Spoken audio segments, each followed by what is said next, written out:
Okay, Mr. Blauji Francis Agwenyo. Ba na Serbia nyaka Agyinasare bro, ba na si. Oh, merci de. Okay. Merci. Kan nke na sekokura mu. Ma bia okwi kafi do ma tutu nyanya be bia de cover de no. Oh, nyapa sofoga ikoyo ba Agyinasare a. Agbro le ifa soli ado ifa church how kuma ba ayika yazan pastor ko mo yo be chocho dumpa bokolo ra jewo a le samamala ado nke o the following day la afi yo do Nogokpo la pastor ake yazan la ifa fu taya de bola okay tala Nogokpo is a demon cottage, demonic headquarters in the Volta region. Okay. Nyama masema. Okay. Ka enya ka oglo afafie na nya. Na ma cho Nogokpo kro ha. A cho papa de alo Ghana vijiji na nya. Ala nyama oglo a le ka ko le gbowe. Oh, dokubasaga de Nogokpo to nyato Nogokpo to na si eni ma cho hi ta ma termi kata de para ka fu ni. Ni akata ji na social media ka nyapa apawa vaduo pa nsato yika le Nogokpo le gbapan kakama amaru jiba yota nanam nsamakpo boba waure nsade agalo shia ayama samdai manya ya kunya shekao oba nyomvia de vafman majuma yo marankanko enyomvia va you va anaba Nogokpo du kwa ava social media ba le internet aji kaka ko na na kamajo eya sadai aya fa mia abaga gangbo kaka ko aya ludu ko katarema ta yin me ko nya ba doko hore no njo agenda manya nko nya wo no njo ala ko nya agenda nka pa agenda. Oh, donc la bonne on y bozuba amare bi va fiwa akoba donlo ado le nwa sans va football ava o vie koba de donlo lo ado ga le nwa plus bonne on y bo nya bona donlo ko la ke ni obi a wo plo ke he ke bia pa sofo ga Archbishop Agyinasare bogbron be Nogokpo anye demonic headquarters le Volta regional kama fima he le vivena be le won popoti no a nyake ne ko na ko aglo ko kudamu ba du ko na si hayina miato Nogokpo to kle miapa apadadawo nya ba anyamaka osofo aglo do do ada ji o le menya ko nyo oglo ba le ke social media to go masama no anyama sam dai because me ko nyama agbogbo mba you dumpa gbogbo von kla chawo no anya bo zo ya nya osofo ikem salashi ikubo ya va damo le gbogbo von mo shimade nke jo be dumpa o ka fe bo so fon sara kama le shi ore kan ka wala ba o kun ale bo do aglo be cut or like yenya gbogbo von oda ye dawuda ma go be dumpa ore ga ka npanya ma oglo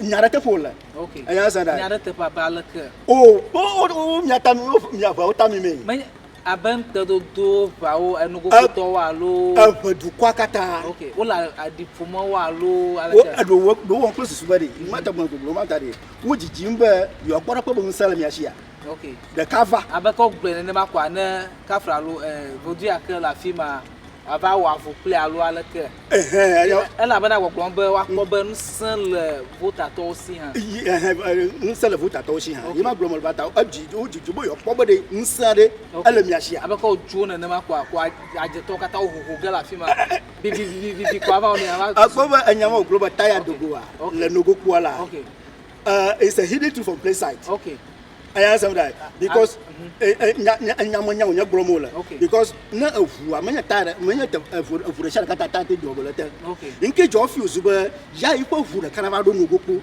yo ozuba tire dobola chita yo du kata clarify ba is a demonic code in the Volta region ga ka nya babubu nya mo nya bromola ba tire makana dobola afu amala wo won ko ozuba do if you unsa do na tema no ma here maybe enu iko ko to afima kwa enu iko se to afima hu kwa Courage be ya for nya glomola. Akobere unya ba fima nsala. Okay. Avo na mi atu mwato to compare kle vua. Vua ifa nsakata nye tire ikana le gomo. Okay. Eya jie vua la afi zozon.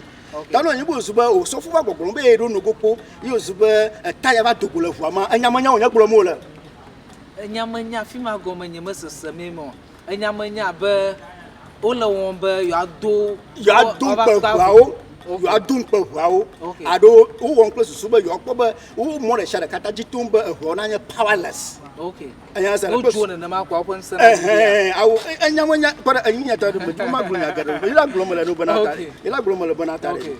Fifi la fiamme ma gbogbo ye dumpa gbogbo mabe de rolo abi ye dumpa o vo amme o zambe to dumpa o ha ga nye gboto yo be nsa ko dumpa gbogbo ya me ma ka gbogbo be yo fofu va do ma go ji a taya dogola evu ama avo evu a nya ji evu ala nya taya avo le mia ba evu a o ma ni ji evu to no yiro nya wo famsa.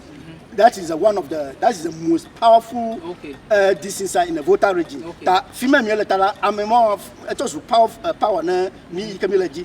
That anyama glomola bata o taya tukula fuama anyama nya glomola sia. That togyo na sago ma. Afia be usofo la pon seji didi alo evawa pon seji didi ma alo. Jila glomola bata o jiji mo nata fuawola ojibo nya pon nsaji na didi poto. Na yin ka ile yo. Tado man imanya do la buna ba nsala adidi ji koto kakara no anya bo so ma o wala pai. Okay, le opon kokoti no a. Ke enye nan alo nya ke o gro jago le va oji. Alo o je be wa de kuku na va o a. Le opon kokoti no. Oh. Alo agenda ko nye le sita ba hia ba. Ni le kuku de nwenye bona tare. Yi ma gboro nye bona no tu mo de share kataji o de kuku ha. Ni ya tutu na le tu o me do hom. Okay. Ofa agenda ko duela ya adom da ya ta fa physical ava da kuku ka ke do kuma gbona togbia oba enya ya ka pare atin gbrola enya ale bo suna tuma. Okay. But no o ma ka twa tire ma oba vuwa tire dogolo vuwa goma enya manya onya gbromo la ye disgrace ha na nya wona nya sofo ye ozo ba nsala shi wo mata gbro mata ye disgrace ye dum pa gbogbo fon wore. Okay. I said, look at about do the pastor, he doom babofo. You doom babofo. I catch at all. Okay. Okay. Mariku kel boa. Nede kukuna talk you are. Alone the kukuna talk you or the nuki dema. Allo no da sile uno yinema. Oh, you look at them now. No, you was wa global social media do le du comme via wa do le yamata do le social media la kuku de a atma de kuku da ka o fa agenda la me ye fie be kuku de bona o fa agenda la trouble afima mo beto bi ona ko e ma. Okay.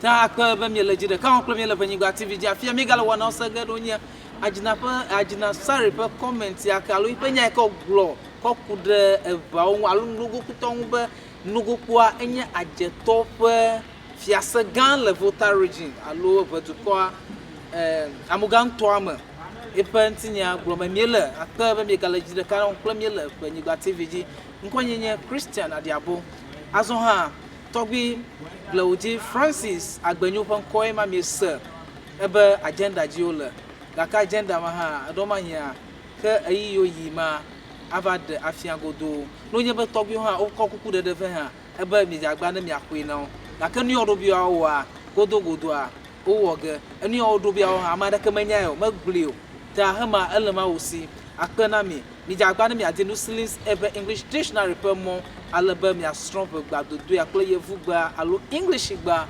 adodo ya akpe